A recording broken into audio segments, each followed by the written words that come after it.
Hey, welcome back to Fascinated by Fungi Live. Unfortunately, we had a little technical difficulty and Kristen and I cut out. But today I'm going to be talking to Kristen, K-Dubs the hiking scientist, who's a phenomenal naturalist and plant pathologist and entomologist and hiker and cat mom, all sorts of things. So we're going to take a second spin at this and try to get this going again.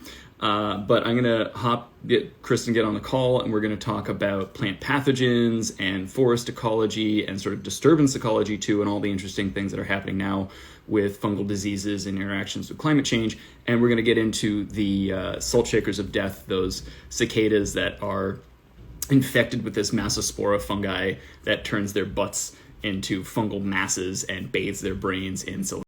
Interrupted this time, fingers crossed. Thank you guys for joining us and coming back on. Hi. Hey, I don't know what happened there. It could have been my Wi-Fi. These are a little sketch. It's okay. This is the fun part of going live. Anyhow, so I was in the middle of asking you. You just described to me basically some of the work you do going out and coordinating with people to help them sort of spot plant pathogens on their property, and you're really on the front line here of looking at like fungal, host interaction kind of things in the mid-Atlantic coast. And I was just asking you, what are oomycetes, or these like kinds of fungi that kind of swim around inside of plants and trees, and like tell me what I'm getting right and what I'm getting wrong, because I don't understand this stuff at all, honestly. Sure. So oomycotin organisms are actually not in kingdom fungi at all, but they are lumped into kingdom fungi just because no one really knows. A lot of people know most of what's going on, but we're learning new things all the time. And on the grand scheme of things, and based off of our history, they are the most closely similar through our perspective to fungi. So oomycotin organisms, yeah, they are not chitinous. I believe they're made out of cellulose. This is like a PhD defense. So they're different in that way, where fungi are made out of chitin, and they are oomycotin organisms are not. And they also they actively swim, which fungi do not. They're modal. Do they have little flagella or something like that? Correct, they do. Yeah. Yes. And so they cause a lot of diseases, and one of the most famous plant pathogenic diseases of our human history, which is the potato famine of Irish history, where a lot of our Irish descent from Ireland to America is because of a oomycotin organism that killed potatoes and tomatoes and also eggplant. Solanaceous So it just attacked nightshades. And, yes. And I mean, that's responsible for, like, there's a lot of people in America that are here because that happened. Of a microorganism, yep. Microorganism. And that whole thing happened partially because that potato strain became a monocrop, right? Because there wasn't a lot of diversity. And so all of the potatoes kind of got affected. Yeah, well, Phytophthora infestans is a really aggressive pathogen that goes after a lot of stuff. So even different varieties are susceptible to dying from potato blight. So yes, there were a lot of, it wasn't necessarily monoculture. It was more of like habitat.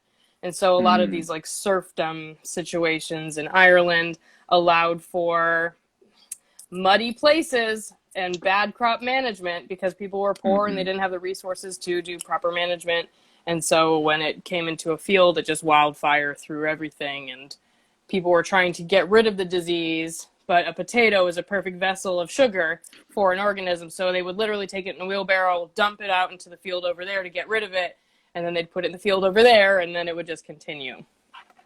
And that's a great point to the fact that, like, environment sometimes selects for the thing that is actually causing the problem. And so a lot, I've heard this before, but a lot of the pathogens that are out there are things that have always been around. We like to think that it's always something invasive, and it can be something invasive coming from somewhere else, but often there's like a version of a pathogen that exists in the environment and doesn't become a problem up until the environment shifts or some other organism that's competing with it sort of disappears for another reason. And then you see something coming out and being a big issue.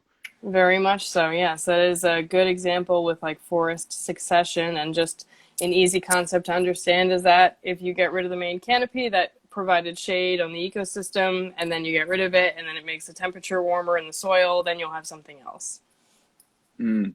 That's always been there, but now it has an opportunity to proliferate. Yeah, I mean it's much like in our bodies when things kind of get thrown off and you like eat the wrong thing and then you get a big growth of bad bacteria and next thing you know you have diarrhea because your internal ecosystem has changed. The environment changes and boom, things are suddenly very wrong. Fortunately, it's a little easier for us humans to reset our microbiome fairly quickly by eating salad for a couple of days than it is for a forest ecosystem to recover from losing, you know, all of its most major trees kind of thing. So Yes, very much different so. time scales. Yes, very different time scales and things that the organisms are adapted to adapt to those time scales. So, I mean, within not even our lifetimes, but I guess before our lifetimes, North America experienced a major shift in its ecology because of one of these invasive oomycetes. Well, I don't know, maybe not an oomycete, but whatever the chestnut blight was that came That's a in, and fungus. okay. See, I can't keep anything straight here. I need to defer to you on all this stuff, but there was an invasive fungus that came in from Europe, I think, and just wrecked shop on the American chestnut tree, which used to sort of be like the redwood of the East Coast. Yeah, so our forest was extremely different on the East Coast. I mean, so are the Sierra Nevada, honestly. Like, everything there has been logged too, but your things grow a lot faster and they're a lot harder to get to than our things. And the history of humans being here for much longer than over there. But yeah, the Cryphonectria parasitica is a scientific name for the fungal pathogen that causes the disease, chestnut blight. And on the East Coast, we used to have the main tree. One out of every 4 trees was an American chestnut, Cicada dentata, and it died very rapidly because its genetic makeup did not have any resistance to a very aggressive fungal pathogen. And today, that role has been replaced by oak trees, but of course they also suffered human interaction and were logged, and our forest is very young here. It's probably 80 years without being altered, and maybe you'll get lucky and find like a 170-year-old tree, but pretty much all of these have been clear cut through history. And so most of our trees now that fill the niche of the chestnuts are the oaks, but they don't meet a lot of those same requirements. Like, they don't provide the same amount of mast, which is nuts. And so there's a lot of things, and I can keep going probably for an hour if you want me to talk about chestnuts.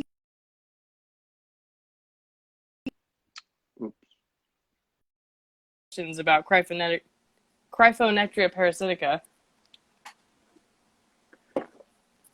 Sorry, you dropped out there for a second, but I think I heard what you're saying. Oh, it's totally okay. That's good. I'm glad.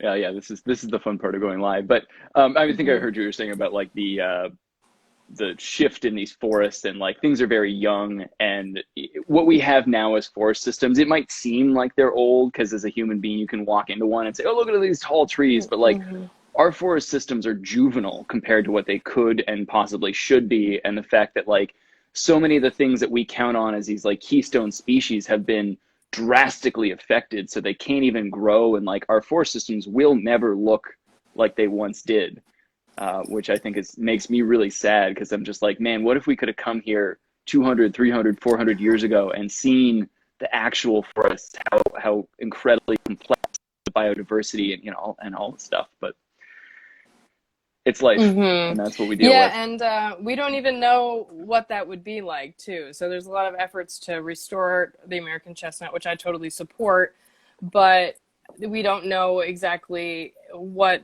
threshold it was at because there weren't iNaturalists, right? There weren't thousands of people who can make these observations. Also, the people who are getting higher education degrees has grown so much. But before, right, if you looked at any kind of historical reference of natural sciences, it would be like Linnaeus, or it would be one of our former presidents, or it would be like Jefferson, right? Like people who were very privileged with a lot of money and time were able to be naturalists, but everybody else was kind of suffering, and they needed trees to heat their home to keep their family literally alive. So they just cut it down. Yeah. And that's an easy thing too for us to sit here now in this position of privilege in modern society and be like, well, they shouldn't have cut all the trees down. They should have realized the value of the forest. And you're like, things were very different. Life was very different. The priorities were different, and there wasn't the same understanding of nature as a whole. And I think like one of the important things to think about too is, as you've mentioned, science is usually done by old white guys. And there was a tendency to kind of isolate things to try to understand them. And because of that, we lost so much of an understanding of like community dynamics. And it sounds like a very hippie thing to say, to be like, everything is connected, but like quite literally, everything in nature is like circular and connected. And like if you pull components out of that system, you decouple the entire sustainability kind of ecosystem. And so we've done that to virtually every ecosystem on Earth. And instead of having nice circles, we've turned them into linear lines that are just decaying. And you know, that's hastened by diseases, and you see these pathogens coming out of places because they should have been controlled by the community ecology, but instead, because of decoupled things, we're seeing so many more issues coming up. And I guess I'm curious, you know, you are an expert in plant pathology and you're out there on the front lines. Do you think there's hope? Do you think there's ways that we as humans can like kind of help recapitulate some of those loops, or like what can we do? Well, that's looking at an issue as like a one object thing. Like that's the kind of a tunnel vision answer, which is, you know, what a lot of people's master's degrees or scientific questions would be, right? You want to answer the one question because you have to do so many replicates and there's only so much time and input. But I know, you know, you've done an experiment. You realize that, oh, I accidentally put too much sodium in this and then it all died. So, like, there's a lot of inputs and everything. So if you think of it in, like, that one question, I would say we are working towards bettering that kind of interaction. But there's just so much going on that we don't understand, or so many things that we do even understand that have input into it and can really, I don't think that's an actual thing that can happen now. But building off of that tunnel vision thing, there's not an answer, right? There's a lot of different things, such as we don't need another Amazon warehouse, right? If you didn't build the Amazon warehouse over there, you wouldn't accidentally get a box of nuts that a bunch of wasps emerge out of, right? So like our consumerism habits are an influence on the forest dynamics and the possibility that there's an invasive species or an invasive pathogen that's killing stuff. So it really is a lot of like human interaction. And I want to say this little segue because I get this question a lot and I want to just hit it out of people's minds right away because it has slightly a prejudiced tendency where people will come up to me and say, quite privileged that they've made this discovery in their mind. They say things like, why are all these diseases and insects from Asia? Why are they doing this to us? And I'm like, no, you have to think about this. Where do we have treaties and all sorts of laws for us to do trade with?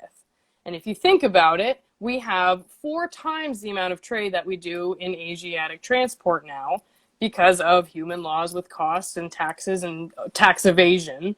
But if you do things like, if you go back in time and you look about where a lot of our invasive species came from before, Europe, right? So it's because of our human interaction. It's not any country being malicious or race being malicious towards another. It's always a deeper level that you have to think of that's kind of hiding underneath the first obvious layer of death. This thing is from Asia, right? Not to mention that America has exported plenty of pests as well, because the entire French wine industry was ruined at the turn of the century because of a grub that came over from America that American wines, vines are resistant to, but then Europeans weren't. So now almost all grapevines around the world are grafted on top of American rootstocks so that they're resistant to this grub. So it's, it is a very privileged thing to be like, oh, everything is coming in from outside. You're like, no, we send stuff out too, and it's an issue for other countries. And there's a real reason to have these biological screening things. Now, I know it sucks if you're going through an airport and they're like, you can't have this orange. You're like, that doesn't make sense. But like, there's real reasons as to why, Oh, yeah. One of the things that my family and my friends will like pick on me about is when like we're hiking and they launch an apple or they launch an orange peel or they launch a banana peel. And I say, don't do that. And they say, why? And I'm like, well, you never know what might be the next thing. And they're like, well, those are tropical plants. I'm like, that's not like, you're not an expert in this. Like, you need to not litter anyway. Plus, like in general, when I'm hiking, I want to be like, oh, it's beautiful here. I don't want to be like, oh, there's an orange peel. Yeah, well, But as a fan of fungus, I look for color and changes in pattern. So like stuff like banana peels and orange yes. peels drive me freaking nuts because people are like, it's biodegradable, dude. And I'm like, no, Mm-mm. man, it like sits there for freaking Yeah. years, and every time I see it, Hmm. I'm like, oh, a mushroom. Oh no, it's not a mushroom. It's just some Yeah. asshole hiker. Same thing with dog poop in bags, and there's a Yeah, lot I of hate. things that get me really, really frustrated, but Yeah, it is what it but is. that orange peel, there's nothing yet, but it could potentially act as a vector for something. I mean, there are a lot of diseases of oranges, such as like citrus greening disease, Yeah, which I think yeah. is a bacteria. Pierce's Yes. disease. It's also yeah, it's a bacterium. Yep, totally. Yep. So, and these things are just, uh, I do believe in climate change, and I do see things happening, but I think we're on the cusp where we can still ignore it a little bit, which is A little not bit. something. Yes, it's not something I'm a proponent of, but it's like it's still at the point where I can like, okay, so with my position, I interact with all sorts of people, so I always have to be devil's advocate in myself before I like yell at people, this is wrong, this is wrong, this is wrong. Like I always have to understand how people are thinking themselves. And Hmm. so at the state that we are of climate change, I think it's like understandable why some people think it's not real. And I think it's understandable why people think it's not that big of a deal if they do believe in it a little bit, because we are right on the cusp and it's things that aren't in their faces. Like, no one lives with the orcas. So they don't see what it's doing to certain animals Right. or to microorganisms. But when you have, like, it could be, like, I mean, there's just so much unknown things that there could be some kind of organism that's living on the banana peel, waiting for the right kind of climactic area. And then you launch it into the woods, and huzzah, some kind of generalist pathogen has decided to kill all of the Virginia bluebells. It's possible. It is Right. very Right. possible. And I think that's a great point because people always assume that fungi in particular are really specific to a niche. And Mm-mm. that's true for some fungi, but like as a general thing, fungi as a kingdom are extremely opportunistic, more so Mm-hmm. than almost any other organism, maybe other than humans. But like fungi can just like completely shift their metabolic programming, their whole genetic makeup, and like shed pieces of their genome or take up genes laterally from their environment. So they can be like, ooh, that bacteria is doing something I want to do. I'm going to take some of its DNA and suddenly adopt this new mode of metabolism and become an opportunistic pathogen when before it was something that was completely benign. And you Hmm. see that all the time. That seems to be where a lot of these like pathogens are potentially coming from, is something that was again there benignly, but like shifted because, like you said, because of a climactic change that is now causing a big issue. There's got to be some more examples of like tree diseases and other things that have sort of come about in that way. Can you have some stuff in mind that like I'm you've not run into? sure of the climactic experience, but I do know that what you're saying is true. I mean, it's true. It's likely true. I just can't think of any examples Yeah, off the top of my that's fine head. though. But with the substrate and the ability to change its job, yes, I do know of an example with that from my previous research. So I had a large project where I looked at fungi that lived in hemlock needles, and I probably have some hemlock around me on some surface, but it was living. So I would take fungal cultures from the Hmm. tissues of hemlock trees. So I would take a needle from the tree and I would put it in an auger, and a plethora of colors and shapes and sizes of fungi would grow out. And I would then isolate them and figure out who they all were and what they all did based off of literature. But then I would test them to see what else they could eat. And some of them turned into entomopathogens, which we can talk about later. But the word Hmm. entomopathogen is insect and a pathogen. So, like, Living pathogen living inside an insect kind of yes, thing. which is a very special thing, because when we just say that fungi are able to change their jobs, right? It's not like a switch is flicked. There's a lot of genetic codes that allow them to do that, and the genetic code for them to be pathogens of insect is rather specific, and it because insects are made out of chitin, which is Great. also what fungi are made out of, and so usually fungi are experts at dissolving cellulose because it's what plants are made out of. And everything around them dead on the forest floor is made out of cellulose. So having them have this ability to feast on something else is pretty extraordinary. But in my example with the hemlock needles, I was specifically looking for fungi that were already in the environment that could possibly eat hemlock woolly adelgid. And if we, as professional land managers, would be able to augment the population of this fungus already in the system because it's faster, safer, easier than putting in a new species into our ecosystem, I wanted to see if that was a possibility. And there were a couple of organisms that did that.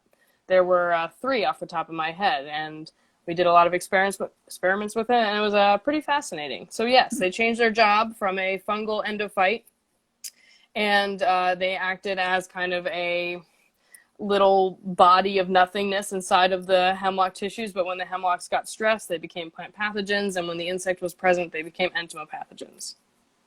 That's cool. I mean, and that's crazy because like an endophyte is often something that's living in between plant tissue, and it's serving either, like I said, sort of a benign role or even potentially a protective role as an endophyte. Mm-hmm. But Very when much when the host gets stressed, it's like, well, I can kind of come out of this little space of just being benign and suddenly like eat my host because maybe my host won't survive. So I'm going to look out for myself. So they're very greedy, I guess, or they're always looking out for number one. Opportunistic, yeah. Opportunistic, yeah. I mean, Yes. and then their niche is inside this tree, inside this hemlock needle. But then if an insect comes along, they're actually serving to sort of protect that tree on like a larger sense by potentially like infecting that insect and Probably knocking just back eating the it. insect population. Okay. Probably I'm just just thinking about eating bigger it. ecology, this kind of stuff. Yes, it could be. It really could be. I mean, there's a lot of things we don't really know what's going on with fungi, which is fascinating, right? Could they possibly be sentient?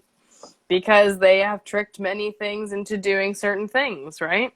Yeah. Well, I brought up to you when we talked before about the idea of this extended phenotype, which is sort of an extreme concept, but it's one that like the more I learn about, especially ascomycete fungi and the way that they like live as endophytes and transition to being saprobic, but like some can also become soil molds and some infect insects. And like the idea of an extended phenotype is essentially like there's a fungus, which is like, some little mold that lives in the soil, and yet it can cause an insect to like walk up a branch and grow a mushroom out of its head. And you're like, a mushroom isn't modal. It doesn't have eyes. It has no sensory organs. How the heck can it control animal behavior? And that's like, and if you think about on even a broader scale, like, wow, humans make alcohol all over the place. And what kind of impact has alcohol had on our society? What is the extended phenotype of yeast as we look at human society and bread and beer and wine, all these things? And it's like, the concept sort of boggles the mind very quickly, but even just getting back to like thinking about an entomopathogen and affecting animal behavior, you were part of a really cool paper that came out of your graduate lab at West Virginia with Matt Casson. And you guys looked at the Massospora fungi, which, for lack of a better word, turn cicadas into these little like crazed, like drug-addled zombie cicadas, which is a very like nice clickbaity headline. But like, there's some pretty cool science there. Do you want to talk about like what you saw and what you did as part of that project and just like thoughts about that in the media and stuff? Sure. So the cicadas emerged here. They emerged at WVU in 2016, and it was just kind of very exciting to go out and see billions of cicadas, which is happening again in my area. It's but with a different brood. So there's some overlapping giant broods of these cicadas.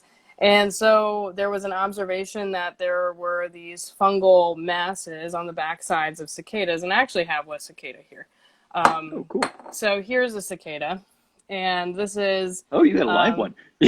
He's almost not alive. This is okay. This is his last hurrah. They live only for a few weeks, and he has been in my home for... Oh, actually, it's a girl. So she's been in my house for about 2 weeks, and she's moving real slow. So she's lived 17 years, but she is only going to be an adult for maybe 2 to sometimes 6 weeks. And I collected these guys because they were a little deformed, and I just wanted to give them a second chance. So she's probably going to die tonight, last hurrah, but I figured she'd be a good example. But anyway, this is a magic cicada. This is the periodical 17-year cicada, and she does not have the fungus that we're talking about. She is very healthy, and we're just starting to see the fungal plugs about now in Virginia because they've been emerged there for a little bit longer. So later in the season, there's a mass of fungus, Massospora, that replaces the abdomens of both males and female cicadas. and it'll control, as far as we know, it'll control the males to stop singing as their only way of interacting with the opposite sex. They will try to interact with males by acting as females. So the sort of dancing, seductive dance movements. They click their wings. So if this were a male that was healthy and singing, I could like snap my fingers at him, because that's what it sounds like. Literally, her wing snap sounds like snapping fingers, except it's a lot louder. But it would entice the male to come over and start singing. And so the fungus, with the use of, and I'm hesitant to say all this, even though it is a peer-reviewed paper and it was peer-reviewed so many times and rejected so many times. And the story, like, we just had to keep changing it to be more correct. Yes. Gotcha. So it is like the first paper of its kind. And just like everybody thought they knew what was going on with lichens, I'm speaking as what's going on and what we think is going on in this paper. There's a big grain of salt here in academia where we say, hey, this is a hypothesis for a model that we've done. And you can't prove a hypothesis, you can only disprove it. So all the evidence that comes out helps you kind of refine the model. Yeah, right? Especially with an organism that takes 17 years to become an adult that's usable, because you can't replicate it on the nymphs, and you can't like really rear them in the lab because they don't fund PhDs for more than 8 years. So anyway, so the males, when they're infected with Massospora cicadina, will pretend to be females. They'll click their wings, and then males will come and they'll mate with this infected, either the males or the females, because the females can still click their wings, and then they will spread the fungus that way, because if a male comes and touches the abdomen, he becomes infected. Right. So yeah, the fungus then also makes two types of spores, which a lot of ascomycotin fungi do, where they will make a plethora of conidia, which are asexual, and that's what just is disseminated as this insect is still alive with this large insect to insect infection with the conidia. Of course, spores? Yes. Okay. Well, it's always the resting structures are still infecting insects. Of course, see, she's dying. She's not doing well. But okay, gosh, this is so hard. So imagine that this whole abdomen, the lower back part of the cicada, is a white mass. Mm-hmm. The part that you would see about now in early June to July would be all conidia. It's asexual reproduction of spores. Make them quick, get them out there, infect other hosts while the hosts are still there, because this will only be around for a few weeks. So that's a speed thing and a dispersal thing. Yeah, okay. And that's stage one. Correct, and that's what all fungi and ascomycota that make two different forms of spores are doing. They make asexual spores because they're fast to make. However, they still have the genetic problems that their parents had because they're copies. But there are resting sexual spores that are farther in the abdomen that later on, when almost all the cicadas are dead, will then be able to exist in the environment for a longer amount of time. And that is because they are slightly larger. They have more of like a storage. They have more of melanin in some cases. And a lot of fungi do this. And also mycotin organisms do that too. Interesting. Okay. Yes. Bacteria also can create resting spores and last a very long time in the soil. Or that's why Clostridium, which is like the thing that causes, makes botulism, is so dangerous, because they can make those super resistant spores that can survive autoclaving and stuff like that. So, fun fact about Clostridium, we can actually use that to make bread. Did you know that? No, I did not. Yes, it is a very regional snack here where I live in Appalachia. It's called salt rising bread. So they utilize salt to make the Clostridium reproduce, and it's delicious. It tastes like cheese because of the Clostridium. Yeah. It doesn't have the large bubbles like a yeast risen bread would have, but it also has, it has a very distinct taste and a very distinct feel. It's very good for grilled cheese. Wow. I got to come try that sometime. It does not cause severe toxin No, it poisoning. doesn't, but it does require an old lady to make it who knows what she's doing. Yeah, definitely. So you could go wrong with that pretty easily. It's incredibly regional, and it's made completely different than the yeast bread. It's like in a large vat in a basement. Wow. It's pretty neat. I'm surprised that hasn't caught on as like the next big food trend in LA. It's incredibly like that, hard. It's incredibly hard. You need a meme. You need a meme to do it. That's wild. Appalachia's full of secrets. I've never been, but I really want to visit someday. So I've seen the thing you're talking about, like an Ascomycete making those asexual spores first. If you think about the candle snuff fungi, the little like Xylaria, so like you'll see like the white tips come up and you can like knock the spores off them. Oh yeah.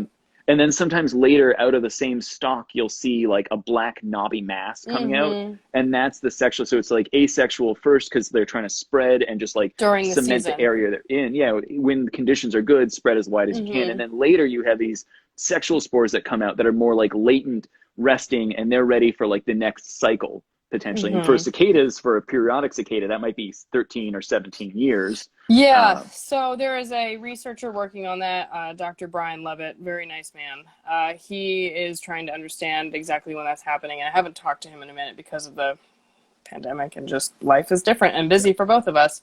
But I think he's trying to figure out if it infects, like, does it infect them now when when the babies drop from the canopy? Are they infected? Because sometimes fungi can remain dormant for years and they wait for that right environment and they say, oh, you're an adult now. Time to eat you. Or they're opportunistic. It could be, exactly. Or it could be something that the resting spores were in the soil and they're able to withstand 17 years. And that could be an inadequate thing. And again, I don't know exactly what Dr. Brian Levitt is working on right now at this moment. But that could be a possibility. It would just be, I mean, these things are amazing in their own. Why couldn't a fungal organism do the same thing? But I will say part of this paper that didn't get put into the paper, and that happens a lot in scientific writing. You have an idea, it gets put in, and then it doesn't fit in. And then that's why when you read someone's dissertation, it's weird because you have to like put this interesting tidbit into a chapter. One of the things I didn't make it into the paper was I went to New Mexico where the other species that produces psilocybin and is an annual Right, and I was going to ask you about the difference versus like periodic versus annual, because there are some cicadas that come out every year versus ones that have these like long periods of dormancy. So on the East Coast is the only place where periodical cicadas are. You don't have them in California or it's either the East Coast or California. Sorry, Rocky Mountains. No, I'm kidding. But like Appalachia is really, and I guess New York, which some people probably argue is still Appalachia. But if you look at a map, the East Coast where like the deciduous forests are, that's where periodical cicadas are. And there are two other periodical cicadas in the world. There's one in Fiji and there's one in India. And they are 4 years and 8 years, I believe, respectively. And ours are either 17 or 13, depending on if you're in the north or the south. So in Georgia and like Tennessee, they have the 13-year cicadas, and then us up here in the north have 17-year cicadas. And there's 7 species, and they'll all be together in these weird broods that happen at different times, but they will emerge after, almost 2 decades. And there's annual cicadas everywhere, literally everywhere. The entire I've seen them here in California too, and been like, what is this crazy green thing emerging from the side of a log? Yes. So there's a lot of even species within the genus Neotibicin or Tibicin that have a 1-year life cycle, and they molt underground. They do the same thing, but just a lot faster. They live under the ground, they molt, and then they become adults, and like the adults will live in the summer. Actually, our most common one on the East Coast here is called the Dog Day cicada, and that includes a lot of different species, but the common name, Dog Day cicada, they will only last for a year. And so one of these species on the West Coast, or actually in Colorado, in New Mexico, and Utah, is called Platopedia Putnami, which is actually very common. And it grows in kind of like desert shrub areas where places like desert mahogany are, it's just shrubland. And they go by the common name, the wing banger cicada. And so they kind of do what she does, and they just, and that's what they sound like. All cicadas have different sounds. So the wing banger cicada, Platopedia Putnami, clicks. And you can hear it if you're like hiking in the desert in the summertime. I don't remember when I went to New Mexico. But anyway, Tabitha and she came with, We took samples in the desert of soil, and we looked for resting spores in the soil that were in the same area as the cicada that had the Massospora levospora, which is a different species than what happens on this. Yes, so the annual cicada included in this paper had Massospora levospora, and then there was another species too in a different cicada. But the periodicals have Massospora cicadina, and the cicadina makes cathinone, and the levospora made psilocybin. And so, I mean, the proposed model for the way that those entheogens are going into the insect brain, probably with another suite of a bunch of chemical, secondary metabolites that are potentially modifying animal behavior. And it shouldn't be surprised that if an organism is like half digested by fungus, that you might slow down a little bit. So like maybe it makes sense to like drug up the organism and get them to like not be aware of Correct. their body, or the fact that just much like if you've seen a human being on PCP or something, you're like, wow, that thing is like just off the races and not making sense anymore. So like, yeah, so feeding an animal some sort of psychoactive, entheogen might be a way to modify its behavior. And that is how this fungi has evolved to have this extended phenotype and help it spread itself through controlling animal behavior. But I mean, one of the things I think is really interesting to think about is there's lots of different species of Massospora that seem to be somewhat specific to their insect cicada hosts. They must have co-evolved, right? There was probably some initial infection that maybe an actual soil mold or an endophyte or this fungi came from somewhere and realized that it could be opportunistic on this cicada, and there's probably potentially millions of years old that there was this convergence, and then maybe a spread of Massospora, or maybe it evolved multiple times. That's the thing I don't think we have understood yet, but it's super fascinating to think about. Yeah, there's just so many things we don't know about. I mean, when I started school, I remember reading about DNA and how the Human Genome Project, right? It was like millions of dollars, right? And now I sequence genomes for like $1,000. Like a little old dumb me. Like, and it's just interesting that our ability has so rapidly changed to understand what's going on with organisms. And then of course it starts all the arguments of like, this is actually in this family or this genus, and then people get pissed. But yeah, it's really interesting to maybe someday we'll be able to make linkages of who is actually related to who. And understanding what the kind of the holotype or like the base species is, or like an ancestral thing. Yeah, that's definitely possible. But again, with science, a lot of times, these papers aren't like some scientist is like speaking the words of God. Yeah. They are peer reviewed, and then it's the best idea of the scientists in that time frame, in that expertise. Again, using the examples of lichens, where lichens were thought to be two symbiotic organisms, algae and a ascomycotin fungi. Then in 2016, they found that there's also a basidiomycotin yeast, or sometimes there's multiple, and sometimes there's actually also cyanobacteria. So there's a lot of things we just didn't know at the time. And that answer was found because of genetic analysis. Right, the sequencing and the tools that they were applying to lichens.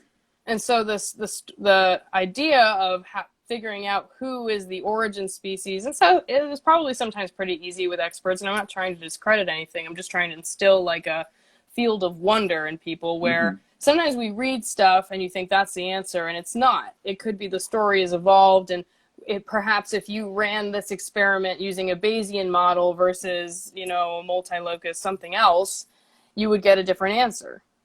So, like, there's always the human aspect of science that is influencing the story that is told. Right. And that's a great thing, too, to bring up, is that humans love to try to categorize things, and we try to make things very canonical.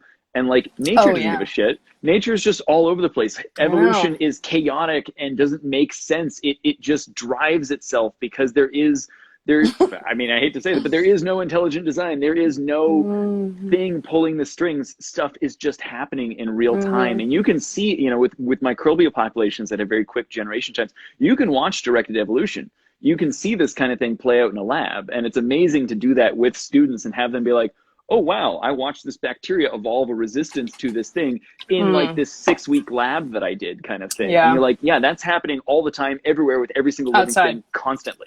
And they're all interacting in a way that you can't predict or understand. And we have these tools now which give us incredible resolution that we've never had before. And yet we still have our human overlay, our sort of anthropomorphic, trying to understand and project onto nature, and just like not getting it. We can't categorize things, especially fungi are like, I don't care. I'm going to do what I want. I'm going to be opportunistic. Well, like, there's some idea that there's like, communication through electrical impulses and volatile chemicals and other things like that in mycelium. Yeah. But like, and again, if you think about the interactions there between like mycelium and plants and mycelium and insects, and like, the ascomycetes versus the pisidiomycetes versus the there's so many different kinds of organisms here, and they're all like spun up together. It gets really overwhelming, and I think it's kind of easy to understand why some people just are like, nature is magic and I don't need to understand it more than that. You're like, it is magic, but like the more that I learn about it, the more that I actually believe that there is some true crazy magic to it, because how could all of this be possibly happening, and how can we understand this other than to try to like, get down to the core basics of nature and try to understand these systems of all being interconnected kind of thing. But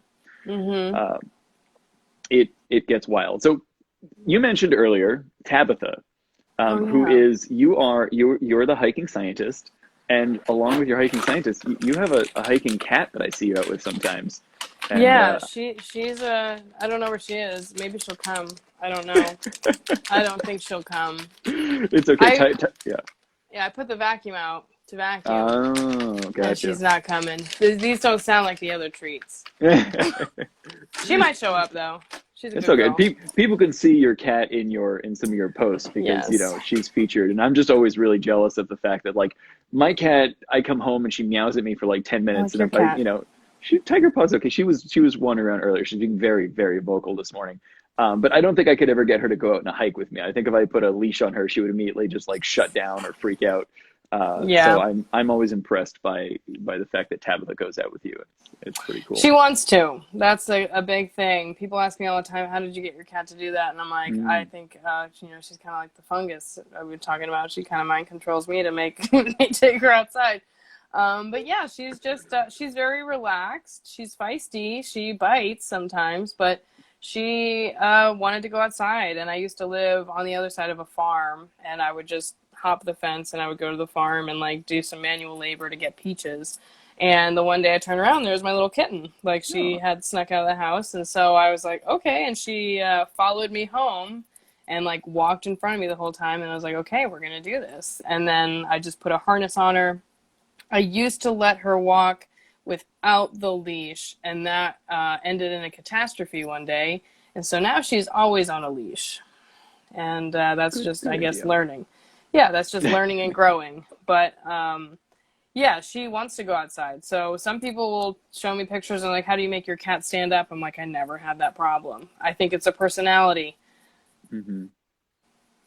Just like there's random cats that will jump in water, and you're like, how the hell did you get your cat to do that? Like, I don't know. She likes water too. She likes going in like creeks and stuff when we go for hikes. It's pretty funny. Yeah, that's cool. Awesome.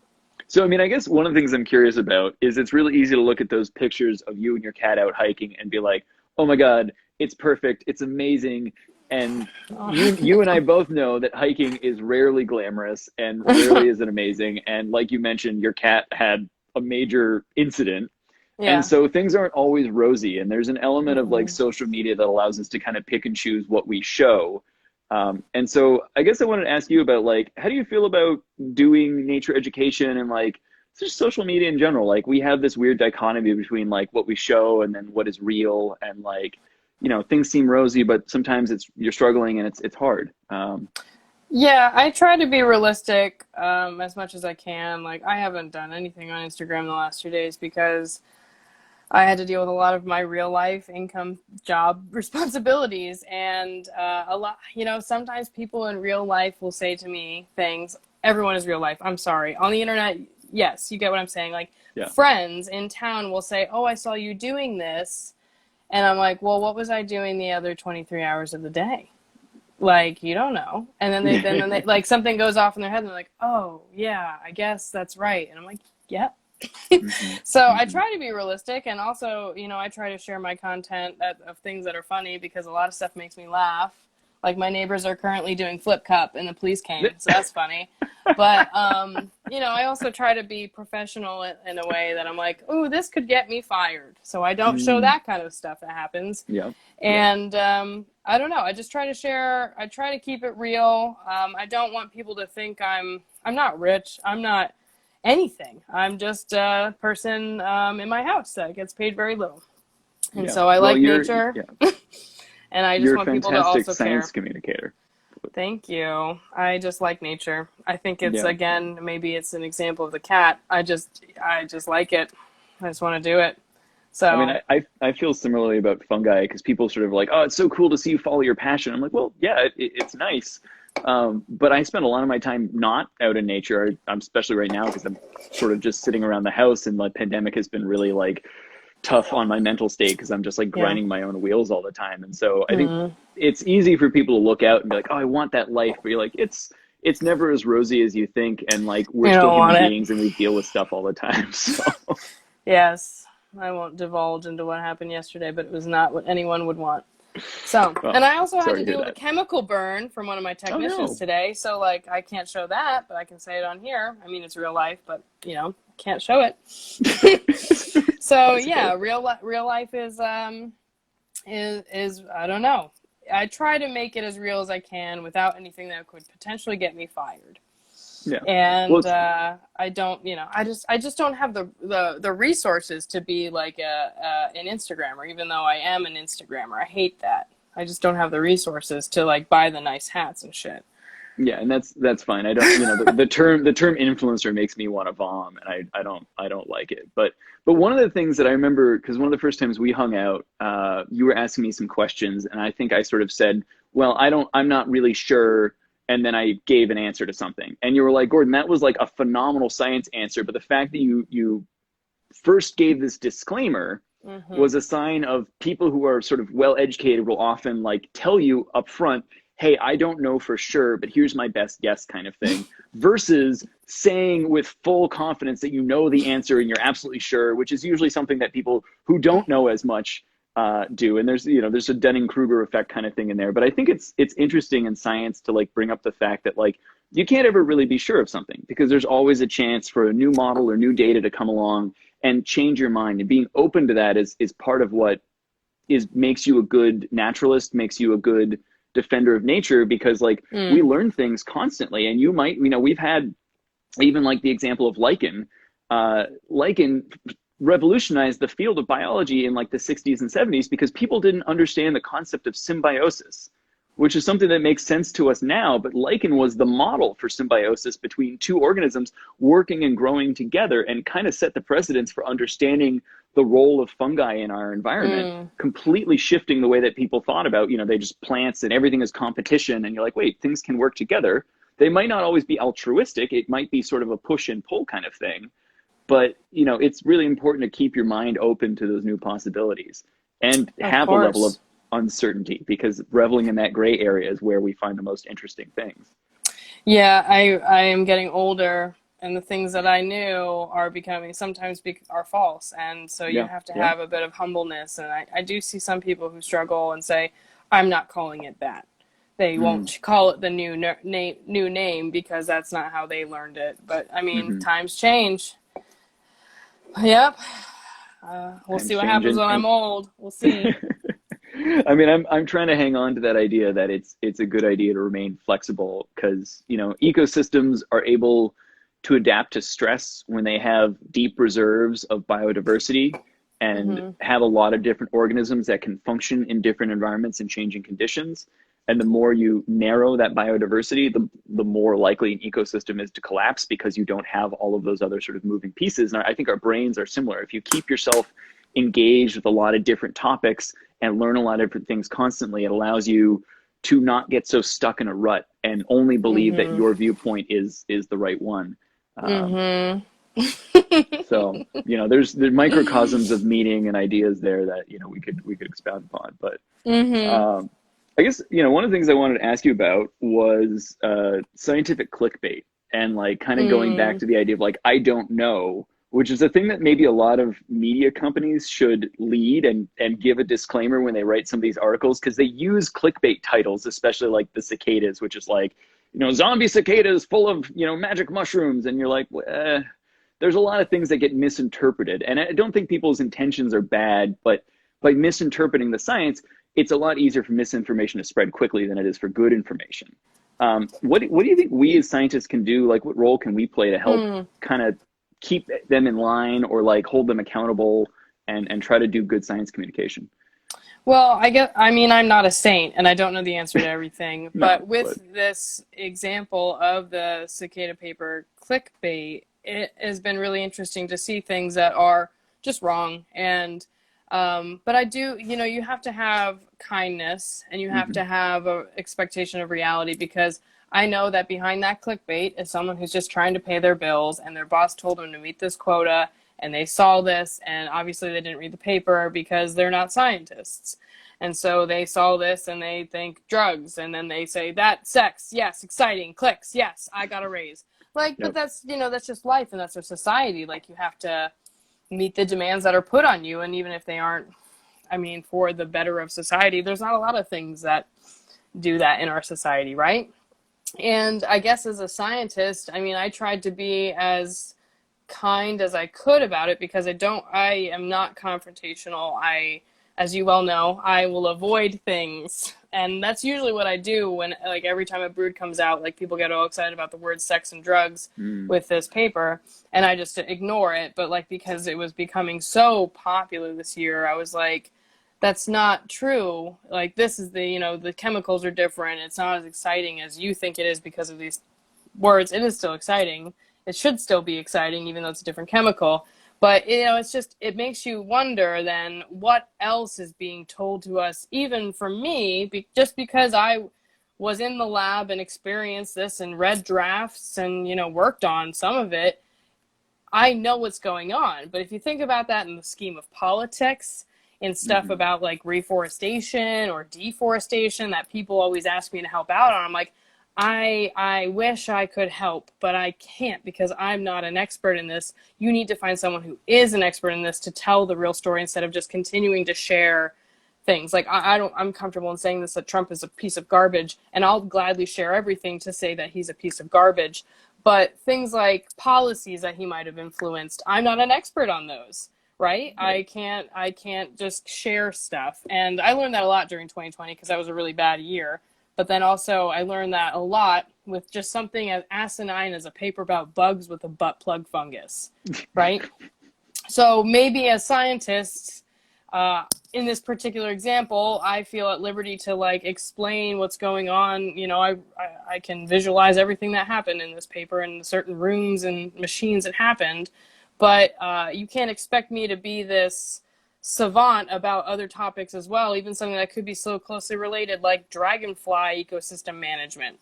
I don't know. Right. But the thing is that scientists can do is say that this is a situation that's happening, and you, as the reader, need to be confident in your ability to process information before you just share it and become part of the misinformation chain that tugs at your emotions, be it something as funny as sex and drugs, or something that's as deleterious to society as Trump grabbing women by their pussies. Sorry if I can say that on your live. I don't know. I guess do you have a bleeper that you can do? Do you have a bleep button? I can bleep you and bleep your girlfriend. But what I was going to say is, I think like part of what I'm hearing from you is like, one of the things that we can do as scientists is really just to encourage people to not be scared of science, to not be scared of going to the original primary literature, which is if they can find it and pay, if they can find it, if it's not behind a paywall. But there's always things like Sci-Hub that can help with that. But going, and even usually the abstract is there. And sometimes a news article hasn't even gone deeper than the abstract. And by just reading the abstract, you can already see that the news article is wrong because they've misquoted an organism as being something else, or they misspelled something, or they just like, I put out a video today where I said methamphetamine instead of cathinone, and like that's because I was just like moving quickly to make a quick video. I made a mistake. Because we're humans. yeah, I fixed it in the comments, but like that mistake is out there, and I've already had multiple people who are like, it's not methamphetamine. I'm like, I know, read what I wrote, and you'll actually see that I was trying to correct my mistake, which is, I think, important too, to like give people the chance to correct and the space to be wrong and say, I don't know, but like, hey, it's okay to go read the primary literature, and it's okay to revel in the fact that there is some uncertainty, and scientists don't know anything for sure because you can't know anything for sure unless you are that organism or you are that thing, and then you probably don't have brain and cognitive function, so you can't like convey what you know. Or if you're a physics scientist, because I feel like physics are always correct. I mean, a lot of this stuff can be explained by physics, because all these molecules have specific weights that they float around and do things, right? It's true. Yep, yeah, there's some biophysical properties there that I don't get into that. Right. Yes. I stick with the uncertainty of biology because that's where I'm comfortable, is living in the gray area. But also, I guess maybe another thing is that scientists are real people, and a lot of times, because I have graduate student like guilt and like less than worth issues, which all grad students have, is that it continues past grad school too. I've still got imposter syndrome every day. Yeah, like I am actually a scientist, and then like as like certain careers happen, like I'm not a scientist in a particular career, and then I'm like, oh, well, I'm not this. I can't say I'm a scientist anymore. But that going on, sorry, that was a tangent, but like scientists are just people.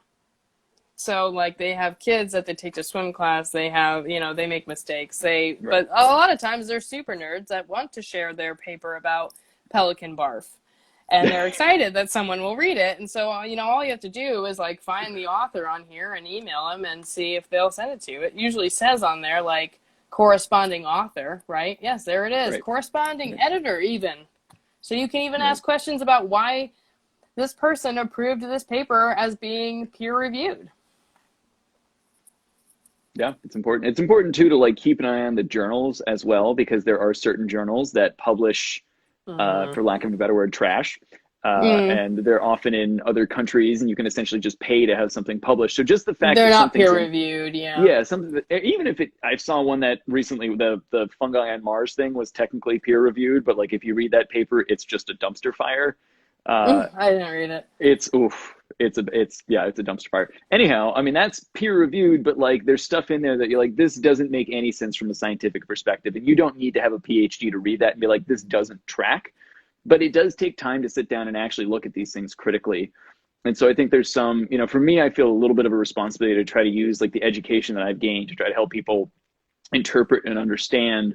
But at the same time, like, I'm not an expert in any of the things that I'm not an expert in fungi. I don't know anything about fungi other than like yeast metabolism and fermentation ecology, which I do know a lot about. But even that, I'm like not a worldwide expert. I'm an expert in a very narrow sense. And so am I. Yeah, I mean, but that's the thing is, people look to us and say, well, you guys have to know these answers. Like, we don't. We have no idea. But we can look it up. I can think critically. And ideally, we can tell you a pretty good answer as long as we reserve the right to say, I may be wrong. And there's a level of like humbling yourself and your ego in doing that I think is really important for scientists in general. And for people to recognize, too, that if a scientist does that kind of disclaimer, it doesn't mean what they say is not legitimate. It just means that, there's always some wiggle room. And everything in life, there's absolutes are not real. They are contrived. Yes, very much so. Yes, it's influenced by opinions. Definitely. So I don't want to take up too much of your time, and I really appreciate you hopping on here with me. I'm done. I've worked over 40 hours this week already. I'm done. It's every week. Okay, well, in that case, I hope you have a chance to crack open a beer and not. It's 7%. Is that a cider or is that a beer? What are you drinking? It's a kombucha. Oh, it's a kombucha. Ooh, fun. Okay. Yes. Kombucha is a fun microbial thing. It is aerobic fermentation versus your expertise with anaerobic fermentation. It's a little bit of both, because that SCOBY is kind of like a microbial. It's a microbial coral reef where you have like yeast and bacteria and exopolysaccharides, but you have non-Saccharomyces yeast and Saccharomyces yeast, and you have alcohol being produced, which is then getting turned into acetic acid, all that kind of stuff. That's cool. I like that term, the coral reef. That's SCOBY. That's cool. Yeah, I mean and then now they're looking at like using scobies to like generate plastics and materials and packaging and stuff like that, which I think is pretty cool. So there's, and again, we think about like what are the ways that we can use science to try to reclose that loop I was talking about, where we've unhooked all these systems and we're watching agriculture and ecosystems just decay essentially. And like some of the big things we can do is stop messing with nature, stop going into nature and cutting it down, just leave it be, tear up that parking lot that no one uses and let trees grow again, because ecosystems can come back. Forests know how to deal with disturbance, but I argue with that. Well, okay. I would still say that letting forests grow is better than keeping the parking lot up, Yes, definitely.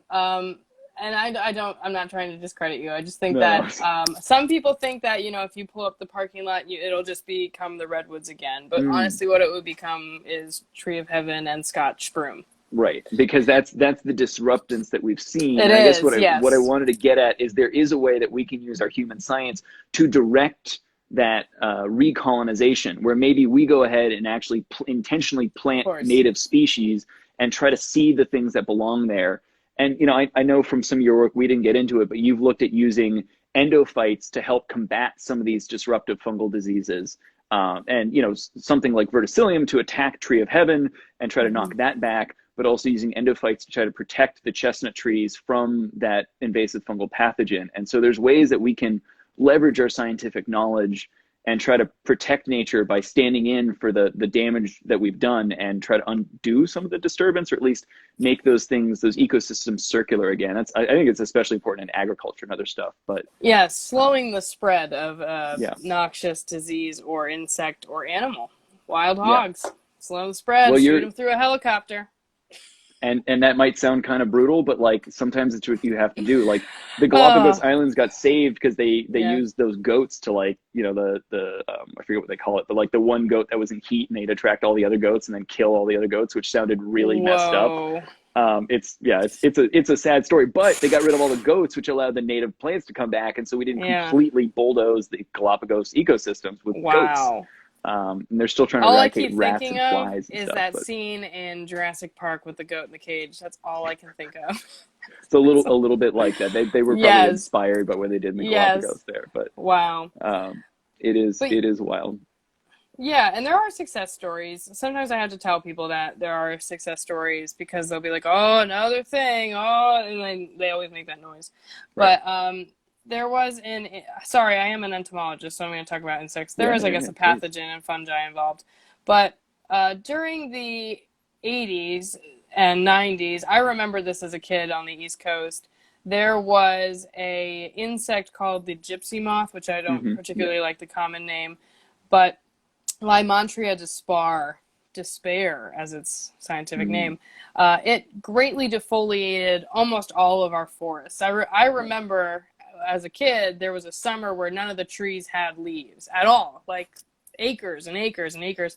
And you could actually hear this insect eating. They were so loud, you could hear them eating and pooping. It was the frass, which is their poop falling. It was so loud.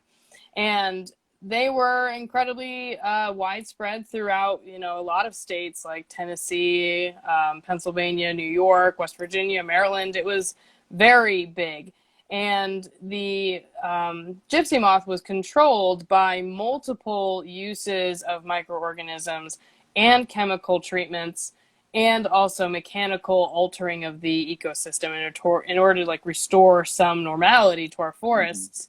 And with all of that usage, gypsy moth is no longer a big problem for us. So half of the region, of the mid-Atlantic region, they're in a phase, we call them phases, where they don't have to even have staff to look for gypsy moth. But there are certain places, because of their epicenter, there's a couple of people who survey for it here. There's less people here and there's less people here, when before, back in the day, man, they were flying planes, dumping out pesticides, trying to get this thing to die like crazy. But through the use of some native and some exotic microorganisms, including fungi, bacteria, and viruses, they were able, and also hormone disruption. So kind of like the goat scenario, they used pheromones to trick the males into flying to a different place than the actual females. And we don't, we still get money for it. We still manage for it. We still look for it. But like literally all we're doing is really looking for it. It's not like... I've seen forest be completely defoliated in New England. I remember there was Oh, part of the yeah. forest was walking around, and I was just like, I was on Cape Ann where my parents live, which is this sort of little island, and I was like up on the north part of Cape Ann. I was like, wait a second, why is it dry? And I looked up, like, none of the trees have any leaves because there's freaking gypsy moth caterpillars everywhere. And of course, where there was no leaves, there was no mushrooms. And it was just totally dry. And I walked back like a mile, and I was like, oh, here's kind of the boundary where things are like moving. And I was like, this is really scary. These gypsy moths are just everywhere. They're munching everything. And as the summer went on, they eventually kind of went away and some of the leaves came back. But even the areas that were without foliage for a while didn't have mushrooms later on in the season. And I was like, wow, this massively impacts the habitat. And that's, something we've already sort of gotten under control with, again, a lot of different inputs and different biological, chemical, physical management strategies. But like, it's an ongoing fight too, I assume. That, But they are something that we just look for now. We don't manage for. So it's a success story where the use of understanding the ecology of an organism and other organisms made it that we don't have to pour literally millions of gallons of pesticide out to control this pest. Which is a good thing, because we'd probably be indiscriminately killing a lot of other stuff, which is super important. Yeah, there's a lot of science on that. And it's unfortunately, initially in the beginning, that's usually what happens because it's all we know. And then we have to increase our scientific endeavors in order to understand exactly what works on this particular organism. Right. And that's a good lesson, is like the complex and nuance of a system is not always apparent until we really screw up the system or use something that is like total overkill and has unintended consequences. And it's, can be the same thing with when you take antibiotics to fix something and then suddenly you end up with all these other health issues because you've just wiped out your good populations of bacteria. So this is the kinds of effects we have, and even the management practices we use need a lot of criticism because there can be issues. And just because we did things one way doesn't mean it was the right way. We as humans have a lot of hubris and love to think that we always know better than nature, but it's interesting to see over time, the more we learn, the more we're like, oh, natural biological controls are like never perfect, but often they have less downstream issues. And that's not always true either, because there can be, it's complex, it's difficult. And we appreciate people like you out in the front line who are helping us kind of get a handle on it. I try. It's scary because have more people like you doing the stuff you're doing. I hope so. Someone might watch this one day in 20 years and be like, there is the part that she said to do this, and that's not what we do anymore. But that's okay, because we are comfortable saying, I don't know, but I'm going to keep my mind open, right? That's important. Yes. So. Yes, it is. So I'm going to let you go, and I really appreciate you spending the time. If people want to learn more from you, what can they do? You have a Patreon. They can always go subscribe there, and you've got some cool like lectures and things you do on there. Yes, I do a monthly lecture, which is an hour-long lecture, and it's full of scientific papers that I read, and I share them in a way that is understandable. And then there's also usually, it started out as like 30 minutes, and now it's become like an hour 20 like question session. And I like it because it's fun and we learn a bunch. And so if you want to do that, the live lectures are on a certain tier on my Patreon. You can also watch them as a recording in case you can't meet up with all of us. And then if you just become a Patreon member, I usually put fun things that I find through work that are usually nature related, or sometimes, specific about organic farming or something else I'm interested in. And I share them on there.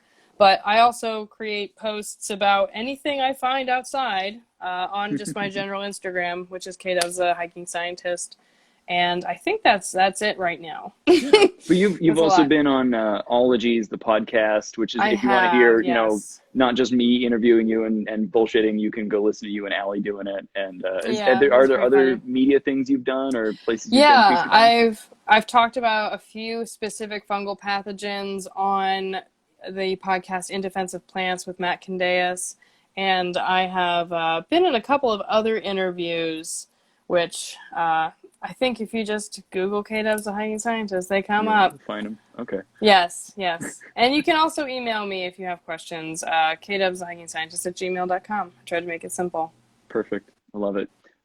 Thank you so much. I've been waiting a long time to get to do this with you, and I really Thank appreciate you. you coming on and hanging out with me. So I don't have a beer, but I will cheers you digitally, virtually. You know, hopefully we get to, I'll come to Appalachia someday and I can eat some of that Clostridium bread. That sounds delicious. Oh yeah, it's really good with ramps and also local Amish cheese. Yum, yum. Well, Yeah. I'll tell Jerry you say hi and give Tabitha a little pet for me Yes. when you see her. So, Oh, thank you. Bye bye, everybody. bye, Kristen. Thanks again.